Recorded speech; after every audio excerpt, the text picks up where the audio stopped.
নামের মধ্যে একটা রহস্য আছে, হেমলক। যারা ইতিহাস জানেন তারা বুঝে গেছেন এটা সেই বিষ যেটা পান করে মৃত্যুবরণ করেছিলেন সক্রেটিস। কিন্তু এই বইটা সক্রেটিসের জীবনী বা কোনো নন ফিকশন না, আবার এটা পুরোপুরি কোনো কল্পকাহিনীও না। এটি ইতিহাস, দর্শন এবং ফিকশনের এক অসাধারণ মিশেল।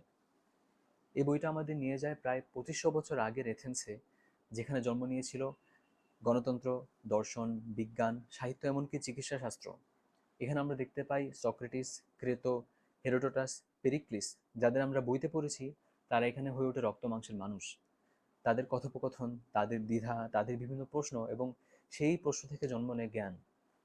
বইয়ের যে জিনিসটা আমার সবচেয়ে বেশি ভালো লেগেছে সেটা হলো জটিল বিষয়গুলোকে গল্পের মধ্যে এনে ফেলা। দেখুন, দর্শন কিংবা ইতিহাস, এই কাঠখোট্টা জিনিসগুলো পড়তে গেলে অনেক সময় বিরক্ত লাগে আমাদের। কিন্তু এই বইতে সবকিছু এত সহজভাবে উঠে এসেছে যে আপনি আসলে বুঝতে পারবেন না যে আপনি কিছু একটা শিখছেন। এই বইয়ের একটা গভীর মেসেজ আছে, সেটা হলো যারা প্রশ্ন করে, যারা জানতে চায়, তাদের জন্য সবসময় একটা হেমলকের পেয়ালা প্রস্তুত থাকে। কিন্তু তবুও তারা প্রশ্ন করা বন্ধ করেনি বলেই হয়তো আজকের এই সভ্যতা এতদূর অগ্রসর হয়েছে। লেখক সুজন দেবনাথের লেখা স্টাইল খুবই সহজ এবং একই সাথে শক্তিশালী। ছোট ছোট সংলাপ, তার মাঝে হিউমার, আবার হঠাৎ বাক্যের গভীরতা পাঠককে এক মুহূর্ত থামিয়ে ভাবতে বাধ্য করবে। এই ভারসাম্যটাই বইকে অনন্য করে তোলে।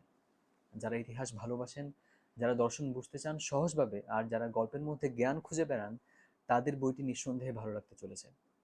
এবং বইটা পড়া শেষ করে হয়তো আপনি খুব বড় কোনো উত্তর পাবেন না, কিন্তু আপনি কয়েকটা প্রশ্ন নিয়ে ফিরবেন। আর মজার ব্যাপার হলো, এই প্রশ্নগুলি হয়তো আপনার জন্য সবচেয়ে দরকার ছিল।